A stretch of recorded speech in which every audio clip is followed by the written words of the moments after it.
स्वागत है आपका आपके अपने चैनल दीप सागर दर्शन में।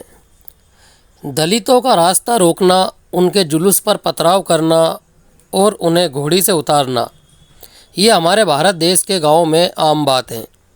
मगर उत्तर प्रदेश के जैनपुर में मामला जरा उल्टा है। बीते दिनों यहां दलितों के द्वारा दबंगों का रास्ता रोका गया। हाँ, सही सुना आपने। बीते दिनों यहां दलितों के द्वारा दबंगों का रास्ता रोका गया, साथ ही उन्हें उस मार्ग से जुलूस न निकालने दिया गया है। अब आपके मन में प्रश्न उठता है कि ये कैसे हो सकता है। इसे जानने के लिए ये वीडियो देखिए। ये आप अपनी बात पे अटल हैं। जी हाँ, बिल्कुल अटल है साहब, बिल्कुल हमेशा के लिए। अभी कोई बड़ा घटना हुआ हो जाए। अब कुछ समझ में आया? चलो मैं बताता हूँ। जैनपुर गांव के दलितों और सवर्णों के बीच एक समझौता हुआ था।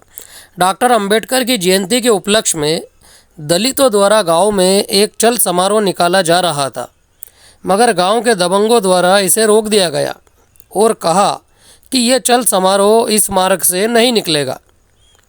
जिसका जवाब दलितों ने दिया कि हम कानून की सहायता लेंगे। और जब वहाँ के प्रशासन को मामला ज्ञात हुआ तो दोनों पक्षों को बुलाया गया और यह फैसला हुआ कि दोनों ही पक्षों के द्वारा गांव में चल समारोह नहीं निकाला जाएगा। मगर कुछ दिन बीतने के बाद गांव के दबंग एक धार्मिक चल समारोह लेकर उस मार्ग पर चल दिए जहां पर विवाद हुआ था। दलितों ने भी इस चल समारोह का रुकवा दिया, यानी कि इस चल समारोह का विरोध किया। दलितों ने कहा कि समझौते के मुताबिक चल समारोह न निकाला जाए, क्योंकि आपने भी हमारे बाबा साहब अम्बेडकर की जयंती के चल समारोह को रोक दिया था।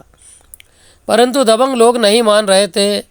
सो बीच बचाव में पुलिस और प्रशासन खड़ा हो गया, मगर शोभा यात्रा वहाँ से नहीं निकलने दी। दलितों का कहना था कि डरने से कुछ नहीं होगा। बाबा साहब ने हमें संघर्ष करना सिखाया है और अपने हक और सम्मान की लड़ाई के लिए हम जी जान लगा देंगे। अब वक्त बदल रहा है। पुरानी तानाशाही और ढोंग पाखंड हम बर्दाश्त नहीं करेंगे। हम देश के सभी दलितों और समाज को ये संदेश देना चाहते हैं कि कानून और संविधान में सभी एक समान हैं, चाहे कोई किसी भी जाति या धर्म का हो। अंत में जैनपुर के दलितों का कहना है कि पूरे देश में बाबा साहब अम्बेडकर को मानने वाले लोग और समाज अब जागृत हो रहा है।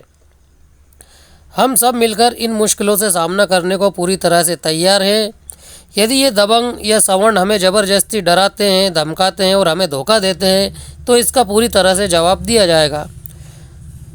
हालांकि पुलिस प्रशासन और स्थानीय शासन की सहमति और आपसी सुझाव के द्वारा यात्रा को निकाल लिया जाने दिया गया है।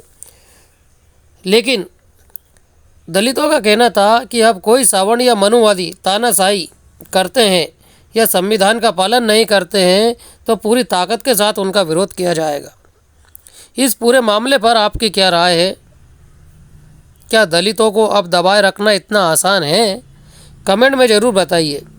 धन्यवाद। वीडियो को लाइक कीजिए और चैनल पर यदि आप नए हैं तो सब्सक्राइब ज़रूर कीजिए। धन्यवाद।